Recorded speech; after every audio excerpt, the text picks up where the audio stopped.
não dá maturidade para ninguém.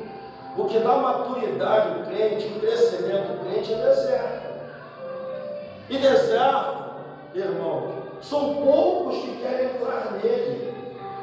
Geralmente, essa geração de hoje, eles não conseguem entender que evangelho é sofrimento, evangelho é dor, irmão.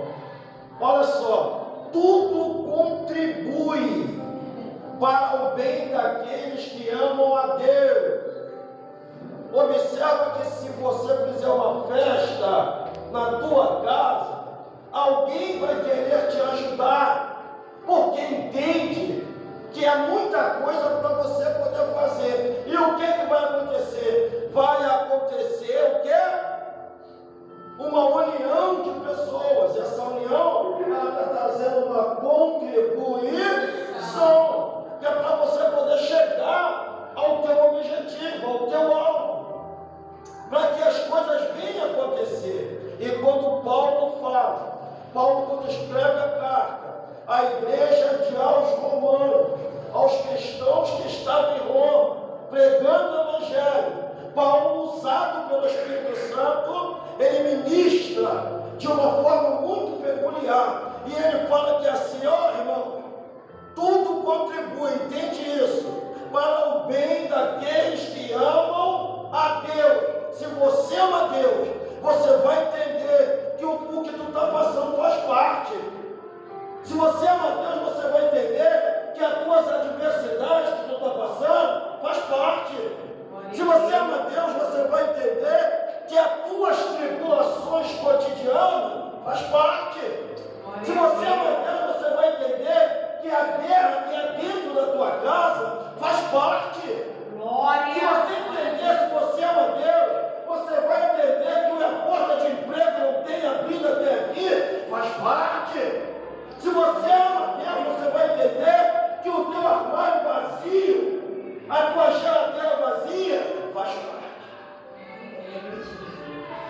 Então, irmãos, tudo contribui para o bem daqueles que amam a Deus e que foram chamados para o seu decreto. E observa que esse moço aqui chamado São Marcos, esse moço tem uma história muito linda.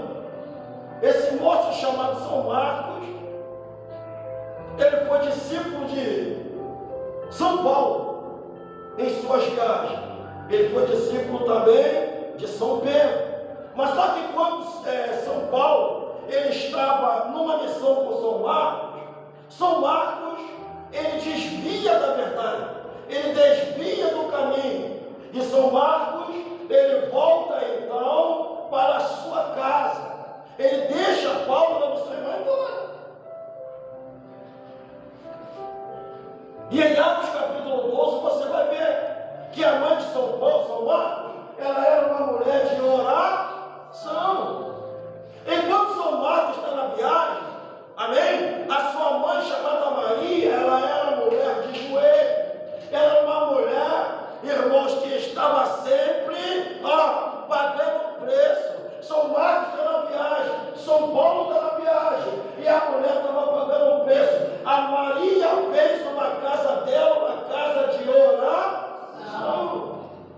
Ela entendia que ela foi chamado para um decreto, e ela sabia também que este chamado ia exigir dela alguma coisa. E qual é alguma coisa que Deus exige?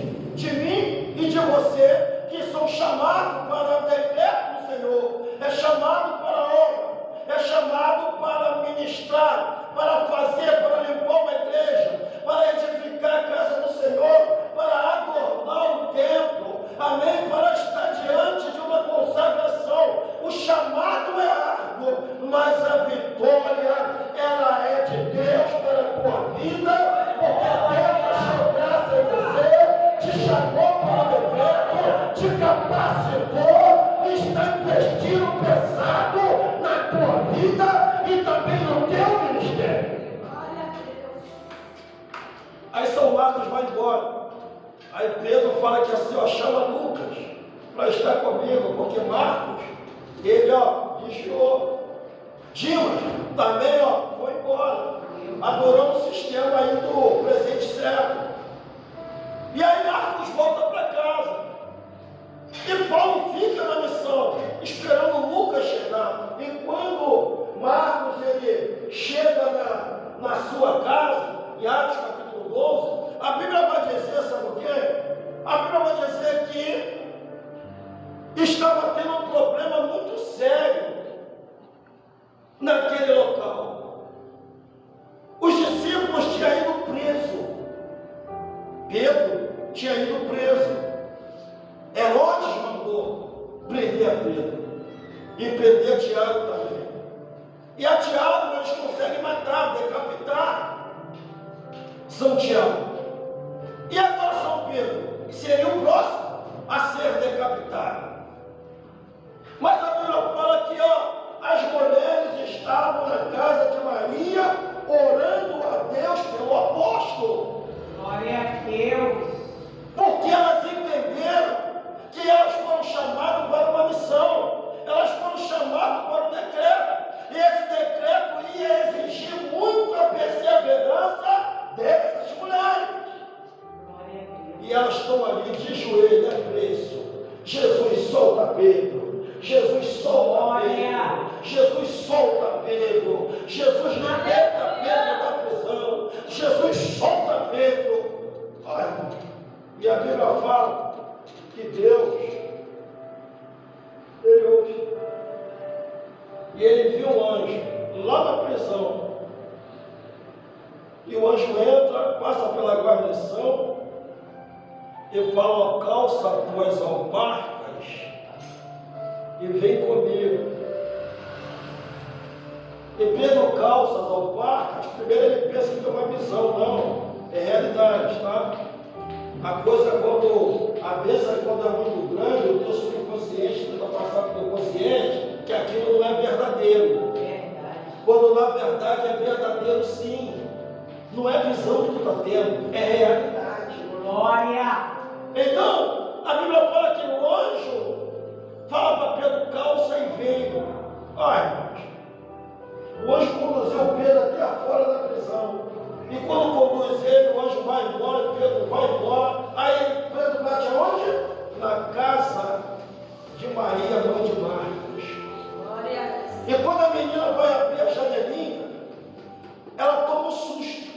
E ela fala que assim, no mesmo tempo que ela abre, ela fecha. Porque ela pensava ser um fantasma. E Pedro continuava batendo.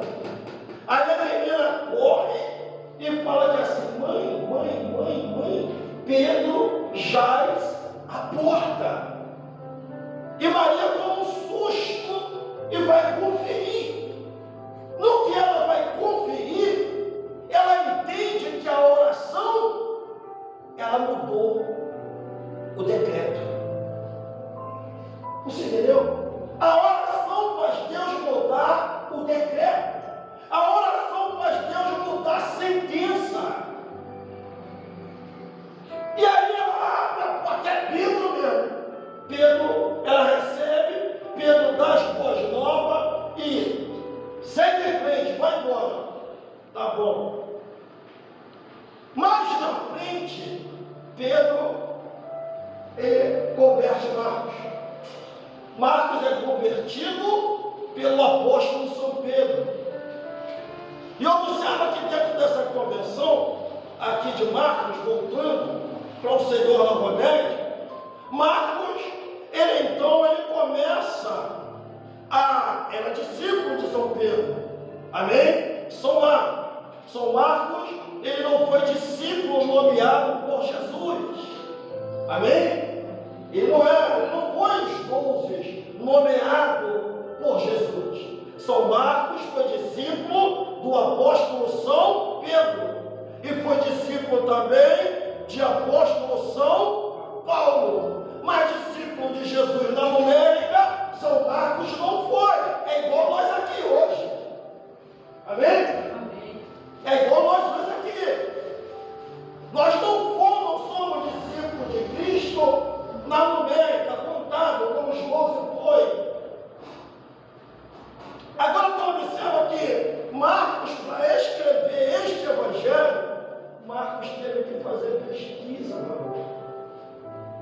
ele teve que sentar com São Pedro para poder São Pedro contar para São Marcos como foram os fatos acontecidos e ocorridos de Jesus de Nazaré no meio do povo, da população.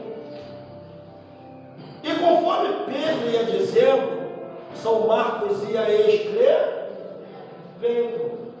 Então, depois de muitas consultas, São Marcos escreveu esse livro que vocês estão carregando aí. E agora vai dizer, irmãos, que no capítulo 4, no versículo de número 38, os discípulos eles são surpreendidos pelo forte vendaval que tomou o mar da Galileia.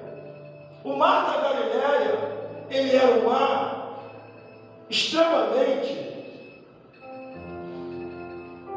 largura, 13 quilômetros de largura e de comprimento, 19 quilômetros.